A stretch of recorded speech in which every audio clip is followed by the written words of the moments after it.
আসসালামু আলাইকুম। কাজীবাড়ি হেরিটেজ স্টেটে সংক্ষিপ্ত ইতিহাস পর্বে আপনাদেরকে স্বাগতম। আজকে আমরা এই ছবিটি নিয়ে কথা বলব। যে এই ছবিটি হচ্ছে গিয়ে আপনার এই ছবিটিতে কাজী আব্দুর রউফ সাহেবের দুই চাচার কথা বলা হয়েছে, যারা সিপাহী বিদ্রোহের সাথে ওতপ্রোতভাবে সম্পৃক্ত ছিলেন। কাজী আব্দুর রউফের বাবার নাম হচ্ছে গিয়ে হজরত মাওলানা রহিম বক্স, তার দুই ভাই হচ্ছে গিয়ে নজির বক্স এবং এলাহি বক্স। হ্যাঁ, সৈয়দ মীর নজির বক্স, সৈয়দ মীর এলাহি বক্স। আর তাদের বাবা হচ্ছেন গিয়ে আপনার সাদুল্লাহ জিমাদার, আমার নামের নাম আর কি। তো উনি আর্মিতে ছিলেন, ব্রিটিশ আর্মিতে ছিলেন। আর তার বাবা রমজান আলী জিমাদার, উনিও জিমাদার ছিলেন। উনি এটা নন কমিশন পোস্ট। তখনকার দিনে অনেকে ব্রিটিশ আর্মিতে জয়েন করতেন আর কি। আপনার অনেক রইস খানদানের অনেকে, তারা মানে সার্ভাইভালের একটা কোয়েশ্চেন ছিল। তো যাই হোক, তো ওনারা যেটা হয় আপনার এই সিপাহী বিদ্রোহের সাথে ওতপ্রোতভাবে জড়িত ছিলেন।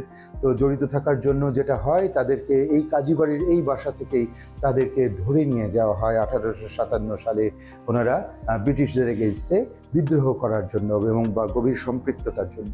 তো এরপরে তাদেরকে যেটা করা হয় যে আমাদেরই জমি, আপনার এই কোর্টের ওখানে, আমাদের এখানে প্রায় 4000 বিঘা জমি মানে জায়গিরি ছিল। এখানে জায়গিরি মানে হচ্ছে কি আপনার তালুকদারি ছিল বিশাল বড় এবং প্রচুর ইয়ে ছিল। তো যাই হোক, আমাদের ওই পুকুর পাড় যেখানে জজ কোর্টের সামনে, ওখানে আমাদেরই জমিতে, আমাদেরই পুকুর পাড়ের সামনে তাদেরকে বেঁধে রাখা হয় এবং তারপর সেখান থেকে তাদের একজনকে বা দুজনকে নিয়ে যাওয়া হয়। একজনকে বিচারের পরে আপনার এরকমভাবে যে ছবিটি দেখতে পাচ্ছি, কামানের সামনে বেঁধে আপনার গোলা দিয়ে উড়িয়ে দেওয়া হয়। তো এটি খুব ভয়ঙ্কর একটা শাস্তি ছিল আপনার। এটা ছিল আপনার রাজদ্রোহিতার শাস্তি। আর দ্বিতীয় ভাই যিনি ছিলেন আর কি, ওনাকে আন্দামানে কালা পানি দেওয়া হয়েছিল, ব্ল্যাক ওয়াটার যেটাকে আমরা বলি আর কি। আন্দামান দ্বীপ যে ব্রিটিশদের যে জেলখানা ছিল, সেখানে পাঠিয়ে দেওয়া হয়েছিল। আর জীবনে কখনো উনি ফিরে আসেননি। ওনাদের দু ভাইয়ের অনেক সম্পত্তি আপনার বাজেয়াপ্ত করে দেয় রাজদ্রোহিতার জন্য। আমরাও আমাদের নাম তখন সৈয়দ মির্জা, হ্যাঁ, এই নাম আমরা চেঞ্জ করে ফেলি।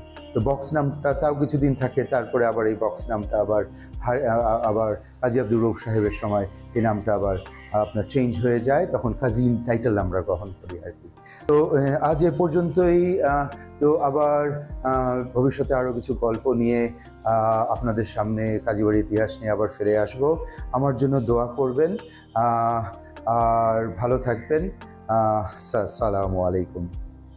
ইতিহাস ও ঐতিহ্য ভিত্তিক আমার এই ভিডিওটি ভালো লাগলে আমার এ কাজে উৎসাহ দেওয়ার জন্য আমার ভিডিওটি লাইক, শেয়ার ও সাবস্ক্রাইব করে দেওয়ার অনুরোধ রইল। ধন্যবাদ।